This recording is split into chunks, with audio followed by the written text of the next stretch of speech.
Heart blood pump ചെയ്യുന്നതായിട്ട് ഓരോ area ഉണ്ട്. ആ ഏരിയയിൽ ഇത് സപ്ലൈ ചെയ്യുന്നു. അങ്ങനെയാണ് നമ്മുടെ എല്ലാ കാര്യങ്ങളും നടക്കുന്നത്. അപ്പൊ ഇതിന് ഒരു ബ്ലോക്ക് വരികയോ അത് പൊട്ടുകയോ ചെയ്യുമ്പോഴാണ് സ്ട്രോക്ക് ഉണ്ടാവുക. ഓക്കെ, അപ്പൊ ഈ സ്ട്രോക്ക് എന്തുകൊണ്ടാണ് ഇമ്പോർട്ടൻ്റ് എന്ന് പറഞ്ഞാൽ, ഇപ്പൊ ഞാൻ പല ആൾക്കാരുണ്ട്, നമ്മളിപ്പോൾ ഒരു സ്ക്രീനിങ് എക്കോ ഒക്കെ എടുക്കുമ്പോൾ അവർക്ക് സൈലന്റ് ആയിട്ട് അറ്റാക്ക് ഒക്കെ വന്നിട്ടുണ്ടാവും. അപ്പം ഹാർട്ട് എന്ന് പറഞ്ഞാൽ ഒരു ചെറിയ ഒരു മെഷീനാണ്, ഒരു എന്താ പറയാ, ഒരു പമ്പ് മാത്രമേ ഉള്ളൂ. അതൊരു ചെറിയ ഫങ്ഷൻ പോയാലും ഒരു കുഴപ്പമൊന്നുമില്ല. കുഴപ്പം ഉണ്ടാവുന്നത് നല്ലതല്ല, പക്ഷെ ചെറുതൊക്കെ ആണെങ്കിലും ദ ബോഡി ക്യാൻ കോമ്പൻസേറ്റ്. പക്ഷെ ബ്രെയിൻ അങ്ങനെയല്ല. നമ്മളൊരാൾ വ്യക്തി ആക്റ്റീവായിട്ടിരിക്കുന്ന ഒരാൾക്ക് ഒരു സ്ട്രോക്ക് വന്നാൽ, അതായത് വേൾഡിലെ second leading cause of death ആണ് ഇപ്പം സ്ട്രോക്ക്.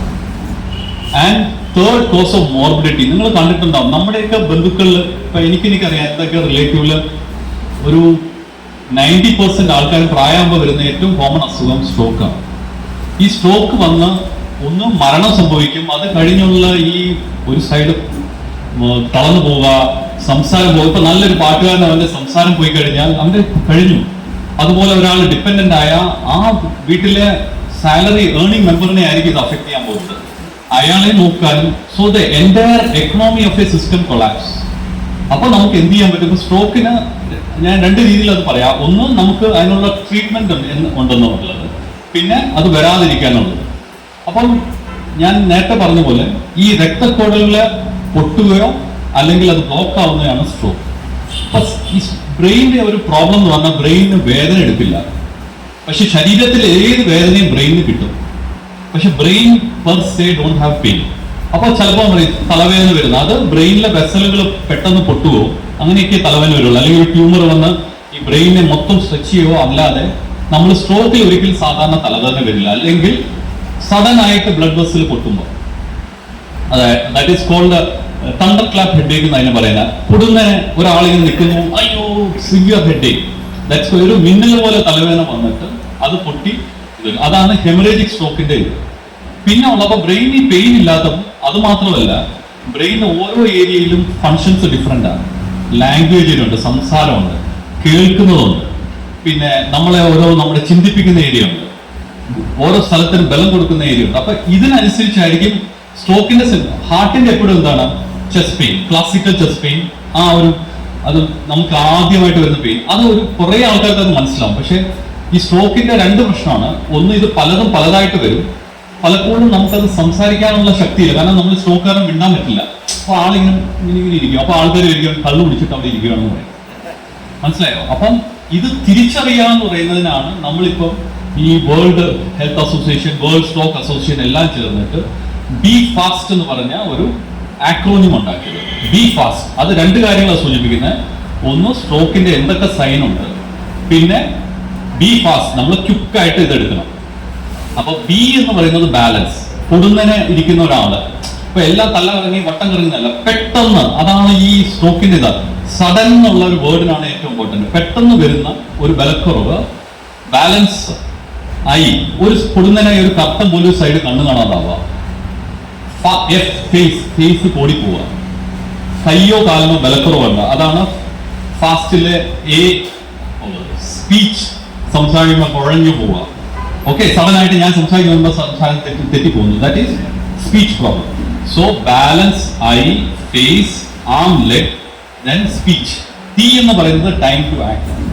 ഇപ്പൊ നമ്മൾ ഇപ്പൊ ഇത്രയും വർഷം ഞാൻ പ്രാക്ടീസ് ചെയ്യുന്നതുകൊണ്ട് ഇതിൽ രണ്ട് മൂന്ന് കാര്യങ്ങളുണ്ട്. ഒന്ന്, നമ്മുടെ ആൾക്കാരൊന്നും ഇത് തിരിച്ചറിയാനുള്ള ഒരു താമസം എടുക്കും, നമ്പർ 1. നമ്പർ 2, പലപ്പോഴും ഇത് ചെറുതായിട്ട് വന്നൊന്ന് പോകും, അത് സാരമില്ലെന്നേ, ഇത് കുഴപ്പമില്ല, ഇത് കൈയൊന്ന് പെരുത്തതായിരിക്കും, അത് കുറച്ച് കഴിഞ്ഞ് മാറും. പലപ്പോഴും there is something called TIA, അതായത് that is called warning stroke. നമ്മുടെ അൺസ്റ്റേബിൾ അഞ്ചൈന എന്നൊക്കെ പറയും. അപ്പൊ പെട്ടെന്ന് കൈ തളർന്നു പോയി, കുറെ കഴിഞ്ഞത് ശരിയായി, ഡോക്ടറിന്റെ അടുത്തൊന്നും പോകത്തില്ല, അത് ശരിയായാലും ഇനി ഇതിന് പോകുന്നത്. But that is a warning for a another major stroke. നമ്മൾ കാണുന്ന, ഞാൻ എപ്പോഴും പേഷ്യന്റിനോട് ഇങ്ങനെ ചോദിക്കും, നിങ്ങൾക്ക് എന്തെങ്കിലും ബുദ്ധിമുട്ട് ഇതിന് മുമ്പ് ഉണ്ടായിരുന്നു? സാർ, ഇന്നലെ ഒരു ചെറിയ വിലക്കുണ്ടായിരുന്നു, കാര്യമാക്കിയില്ല, കിടന്നപ്പോ ഒന്ന് ചരിഞ്ഞു കിടന്നാന്ന് വിചാരിച്ചു. So many people wrong. നമ്മൾ ഒത്തിരി ഓവർ കോഷ്യസ് ആവുന്നത് ഒരു കുഴപ്പമില്ല. So that is the first thing. അപ്പം ഈ സയൻസ് ആണ് ഇതിന്റെ. അപ്പം നേരത്തെ ഞാൻ പറഞ്ഞ പോലെ എഗെയിൻ ഈ ഇഷ്യൂമിക് സ്ട്രോക്ക് എന്ന് പറയുന്നത് ഒരു ബ്ലോക്കാണ്. ഈ ബ്ലോക്ക് ആസ് ഏർലി മാറ്റണം, അതാണ് ഇതിന്റെ ട്രീറ്റ്മെന്റ്. ഓക്കെ. അപ്പൊ അത് മാറ്റുന്നത് എങ്ങനെയാണെന്ന് ചോദിച്ചാൽ എഗെയിൻ നമ്മുടെ വീട്ടിലൊരു പൈപ്പുണ്ട്, പൈപ്പിൽ ഒരു ബ്ലോക്ക് ഉണ്ട്, എന്താ ചെയ്യുന്നത്? അത് എടുത്തു കളയാം, അല്ലെങ്കിൽ അതിനകത്ത് ഇങ്ങനെ പൊട്ടിച്ചു കളയാം. അപ്പൊ ഇതിനുള്ള ട്രീറ്റ്മെന്റ് എന്ന് പറയുന്നത് ഒന്നെങ്കിൽ ഈ ത്രോംബലൈസിസ് നിങ്ങൾ കേട്ടിട്ടുണ്ടാവും, അലിയിക്കുന്ന മരുന്ന്, കുറച്ച് വിലയുള്ള മരുന്നാണ്, അലിയിക്കുന്നത് കൊടുക്കുക. അല്ലെങ്കിൽ ഇതിപ്പം ഇപ്പോഴത്തെ ഈ ഒരു ലാസ്റ്റ് ഒരു 2012 തൊട്ടുള്ള ഇതാണ് മെക്കാനിക്കൽ ത്രോംബെക്ടമി. നിങ്ങൾ കേട്ടിട്ടുണ്ടാവും, ഇവിടെ നമ്മുടെ തൊടയുടെ അവിടെ രക്തക്കുഴലിൽ കൂടെ ഒരു കത്തീറ്റർ ഇട്ടിട്ട് മുകളിൽ ചെന്നിട്ട് ആ ക്ലോട്ട് എടുത്ത് മാറ്റുക. അപ്പൊ ഇതെന്തിനാ ചെയ്യുന്ന പറഞ്ഞാൽ എപ്പോഴും ഒരു സ്ട്രോക്ക് വരുമ്പോൾ, എൻ്റെ ഒരു പിക്ചർ കാണിക്കാനില്ല, ആദ്യം ഒരു ചെറിയ ഏരിയയിലായിരിക്കും ഈ സ്ട്രോക്ക് നിൽക്കുന്നത്. ഓക്കെ, ഇപ്പുറത്തെ എല്ലാ ഭാഗവും ഇങ്ങനെ ഒരു തളർന്നു കിടക്കുക, അതിനുള്ള ബ്ലഡ് സപ്ലൈ തൽക്കാലം ഹാർട്ട് ഇങ്ങനെ കൊടുത്തുകൊണ്ടിരിക്കും. പക്ഷെ അതും ഫെയിൽ ചെയ്യും, വലിയ സ്ട്രോക്കിലോട്ട് മാറും. അപ്പൊ നമ്മൾ ആസ് ഏർലി ഇത് വലുതാകാതെ സൂക്ഷിക്കുകയാണ് സ്ട്രോക്ക് വരുമ്പോൾ നമ്മൾ ചെയ്യേണ്ടത്. അപ്പൊ ആദ്യം പറഞ്ഞത് സ്ട്രോക്ക് തിരിച്ചറിയുക, രണ്ടാമത് ഞാൻ പറയുന്നത് ഇത് എത്രയും പെട്ടെന്ന് എടുക്കുക. ഞാൻ എപ്പോഴും കാണുന്ന ഒരു കാര്യമുണ്ട്, പലപ്പോഴും ആദ്യം നമ്മൾ എന്തെങ്കിലും ചെറുതാകുമ്പോൾ നമ്മൾ എവിടെയെങ്കിലും ചെറിയ ക്ലിനിക്കിൽ പോകും, അവിടെ പോയി ഒരു പ്രഷർ നോക്കി, ആ പ്രഷർ ഇത്തിരി കൂടുതലുണ്ട്, പ്രഷറിന്റെ മരുന്ന് കഴിച്ചോ, ഗോ ഹോം. ECG എടുക്കുക, ECG എടുത്ത് ദേ വിൽ സെൻഡ് ഹോം. പക്ഷേ നിങ്ങൾ ഒരു കാര്യം മനസ്സിലാക്കുക, അതായത് ഇപ്പം ഈ സ്ട്രോക്ക് കെയർ ഒക്കെ ഭയങ്കര അഡ്വാൻസ്ഡ് ആയി. അപ്പൊ ഇത് ഒരാളെ തളർന്നിരിക്കാതിരിക്കാൻ, ഇപ്പൊ റീസെന്റ് ഒരു പേഷ്യന്റ് വന്നിരുന്നു ഞങ്ങളുടെ അടുത്ത്, പെട്ടെന്നിരുന്നു ഇങ്ങനെ ഫിക്സ് പോലെ ഇങ്ങനെ ആയി, ബലം പിടിച്ചു പോയി, വന്ന അരമണിക്കൂറിൽ അവർ തൊട്ടടുത്തായിട്ട് അവർ തിരിച്ചറിഞ്ഞ് വന്നു.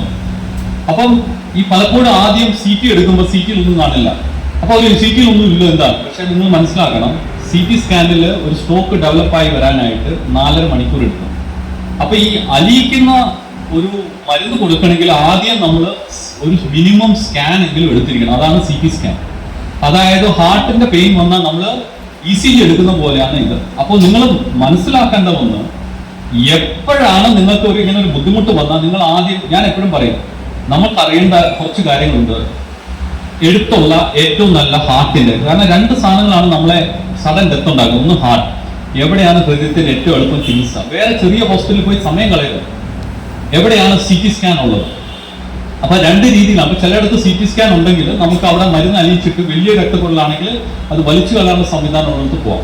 സോ ഏറ്റവും ഇമ്പോർട്ടന്റ്, സ്ട്രോക്ക് വരാൻ ഒരു വന്നാൽ അല്ലെങ്കിൽ നിങ്ങളുടെ ആൾക്കാർ വന്നാൽ ഇതിന് ഫെസിലിറ്റി കംപ്ലീറ്റ് ഉള്ള സ്ഥലം, അതിലെ ഫസ്റ്റ് ഏറ്റവും ഇമ്പോർട്ടൻ്റ് ആണ് CT സ്കാൻ. പിന്നെ ഞങ്ങൾ പറയുന്ന പ്രോട്ടോകോൾ എന്ന് പറയും. ഇപ്പം വെൽകെയറിൽ ഞങ്ങൾ എങ്ങനെ ചെയ്തെന്ന് പറഞ്ഞാൽ, ഒരു പേഷ്യന്റ് വരും, സഡൻ ആയിട്ട് വരും, ഒരു കോഡ് വിളിക്കും, ഞങ്ങളുടെ അവിടെ പറയുന്നത് കോഡ് 9 എന്ന് പറയും. അത് ഈ അലാം പോലെ, കോഡ് ബ്ലൂ എന്നൊക്കെ കേട്ട് പോലെ അലാം വെക്കുമ്പോൾ ഇതെല്ലാം ആക്ടിവേറ്റ് ആയി. അപ്പൊ റേഡിയോളജി സ്കാൻ എല്ലാം റെഡി. അപ്പൊ വേറെ പഴയ പേഷ്യന്റ് എന്തെങ്കിലും സ്കാൻ ചെയ്യണം, അവരെയൊക്കെ മാറ്റും.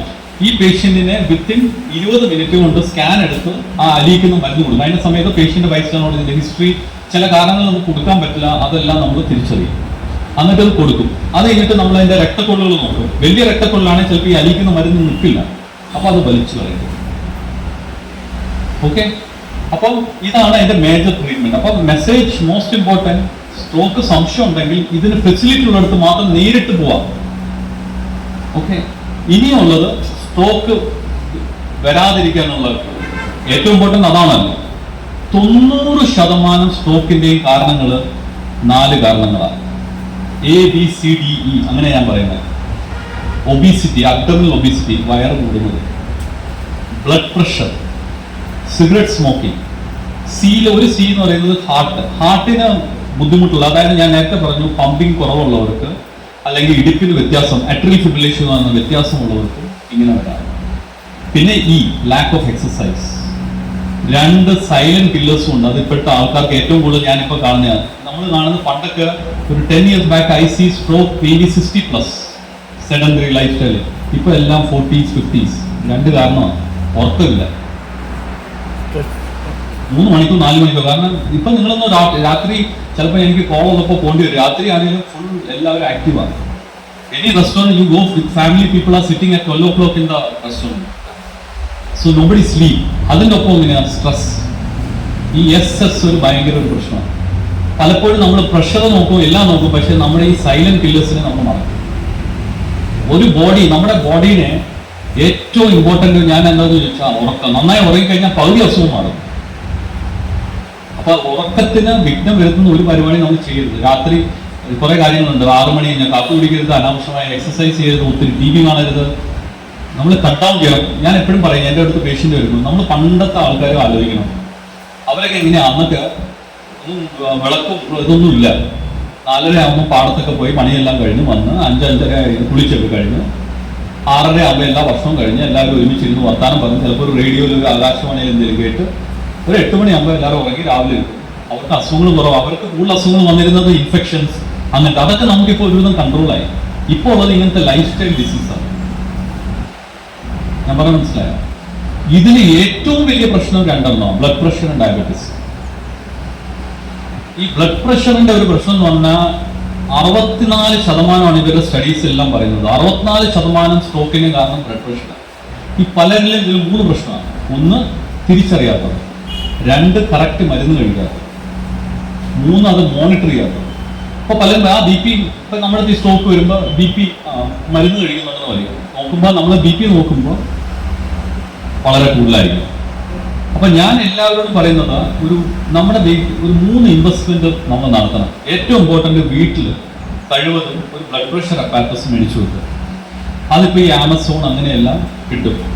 അപ്പൊ ഇതെന്താ പറ്റുന്ന പറഞ്ഞാൽ, ചില ബ്ലഡ് പ്രഷർ എന്ന് പറയുന്നത് നമ്മൾ ഈ ഹോസ്പിറ്റലിൽ എത്തുമ്പോൾ ഉണ്ടല്ലോ, ചിലർ കാണാം 180-100. കാരണം അവരിങ്ങനെ ആൻസൈറ്റി ആയിരിക്കും, ഓ ഡോക്ടർ നോക്കി എന്താ പറയാൻ പോകുന്നത്. അതല്ല റിയൽ ബ്ലഡ്, അതിന് വൈറ്റ് കോട്ട് ഹൈപ്പർ ടെൻഷൻ എന്ന് പറയും. So that does not kill people. ഈവനിങ്ങിൽ നിങ്ങൾ ഊണ് കഴിഞ്ഞ് ഒരു 9-10 മണിക്കുള്ള നിങ്ങൾ ബ്ലഡ് പ്രഷർ നോക്കിക്കോ. അതാണ് ഇമ്പോർട്ടൻറ്റ്. അതൊരു 130-80 നിങ്ങൾക്ക് മാനേജ് ചെയ്താൽ എൻ്റെ ഒന്നും ആവശ്യം നിങ്ങൾക്ക് വരില്ല. ഓക്കെ. ഇനി ബ്ലഡ് പ്രഷറിന്റെ ഒരു കാര്യം കൂടി ഉണ്ട്.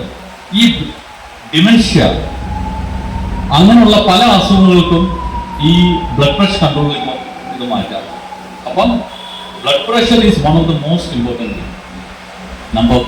പിന്നുള്ളത് ഡയബറ്റീസ്. Again diabetes. എന്നോട് പറയും, സാറേ ഞങ്ങൾ ഡോക്ടറെ കാണുന്നുണ്ട് ഇതുണ്ട്. ഞാൻ പറയും, I sometimes tell you change your doctor, you change yourself. If your doctor, ഇപ്പോൾ ഇംഗ്ലണ്ടിൽ നിങ്ങൾ പോയാൽ നിങ്ങൾക്ക് മനസ്സിലാവും, അവിടെ എല്ലാം ഫാമിലി ഓറിയന്റഡ് ഇതാണ്. If your doctor is not able to control your sugar, he will have to answer 10 people. ഗവൺമെന്റിന് ക്വസ്റ്റ്യൻ വരും, വൈ ദാറ്റ് ഗൈസ്. കാരണം ഇത് കഴിഞ്ഞ് സ്ട്രോക്ക് വരുന്ന ഈ government will have to spend more money on them. കാരണം everything is free. അപ്പം ഇത് വരാതിരിക്കാനാണ് നമ്മൾ നോക്കേണ്ടത്. അപ്പൊ നമ്മളുടെയൊക്കെ, ഞാൻ എപ്പോഴും പറയും, ഒരു ഏറ്റവും ഇമ്പോർട്ടൻ്റ് എന്താ, എസ്പെഷ്യലി ഇപ്പൊ ഇവിടെ നിൽക്കുന്ന ഒരു കുറേ ആൾക്കാർ, ഒരു 50+ ആൾക്കാരുണ്ട്. അപ്പൊ അത് പറയും, നമ്മുടെ ഏറ്റവും സമ്പത്ത് എന്താ? വലിയ വാച്ചോ വലിയ ബിൽഡിംഗ് ഒന്നുമല്ല, നല്ല ആരോഗ്യം, മനസ്സമാധാനം. ഓക്കെ. അപ്പൊ ചുരുക്കം പറഞ്ഞാൽ സ്ട്രോക്ക് 90% സ്ട്രോക്കും ഈ റിസ്ക് ഫാക്ടർ മാനേജ്മെന്റിലൂടെ നമുക്ക് ചെയ്യാൻ പറ്റും. നന്ദി. വേറെ എന്തെങ്കിലും ചോദിക്കാണ്ടേ പറഞ്ഞു.